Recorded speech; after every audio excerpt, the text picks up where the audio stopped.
नमस्कार, धर्मगंगा में आपका स्वागत है। श्रीमद् भगवद गीता हिंदू धर्म का एक पवित्र ग्रंथ है। गीता में 18 अध्याय और 700 श्लोक हैं, जो सभी महत्वपूर्ण हैं। महाभारत में भगवान श्री कृष्ण ने अर्जुन को जो उपदेश दिए थे वही गीता है। गीता में आत्मा, परमात्मा, भक्ति, कर्म, जीवन आदि का वृहद रूप से वर्णन किया गया है। गीता से हमें ये ज्ञान मिलता है कि व्यक्ति को केवल अपने काम और कर्म पर ध्यान देना चाहिए। साथ ही कर्म करते समय इस बात का ध्यान रखना चाहिए कि हम जो भी कर्म कर रहे हैं उसका फल भी हमें निश्चित ही प्राप्त होगा। गीता हमें बताती है कि जीवन क्या है और इससे कैसे जीना चाहिए। आत्मा और परमात्मा का मिलन कैसे होता है, अच्छे और बुरे की समझ क्यों जरूरी है। इन सभी कठिन सवालों के जवाब हमें गीता से प्राप्त होते हैं। लेकिन सवाल ये है कि गीता पढ़ने के नियम क्या है। श्रीमद् भगवद गीता कितनी बार पढ़नी चाहिए और इसे पढ़ने के क्या लाभ हैं? चलिए बताते हैं आपको। कितनी बार पढ़ना चाहिए श्रीमद् भगवद गीता और क्या है इसके लाभ? जब हम पहली बार गीता पढ़ते हैं तो इसे हम एक अंधे व्यक्ति के रूप में पढ़ते हैं। यानी हम केवल इतना ही समझ पाते हैं कि कौन किसके पिता, कौन किसकी बहन और कौन किसका भाई है।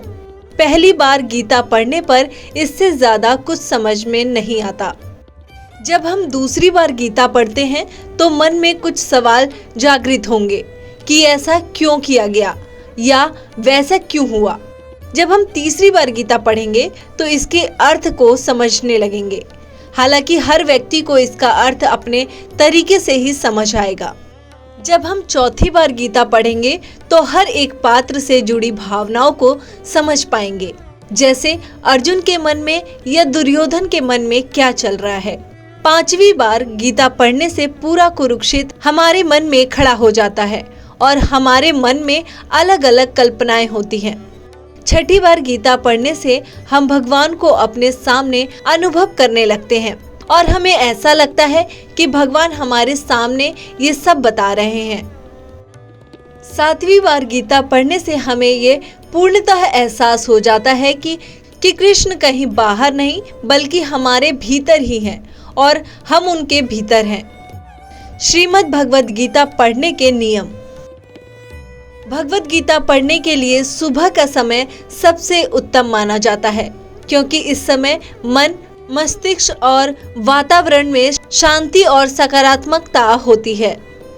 गीता का पाठ हमेशा स्नान करने के बाद और शांत चित्त मन से ही करना चाहिए। पाठ करते समय बीच बीच में इधर उधर की बातें नहीं करनी चाहिए और ना ही किसी कार्य के लिए बार बार उठना चाहिए।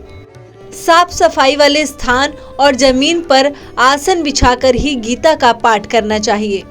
गीता के प्रत्येक अध्याय को शुरू करने से पहले और बाद में भगवान श्री कृष्ण और गीता के चरण कमलों को स्पर्श करना चाहिए।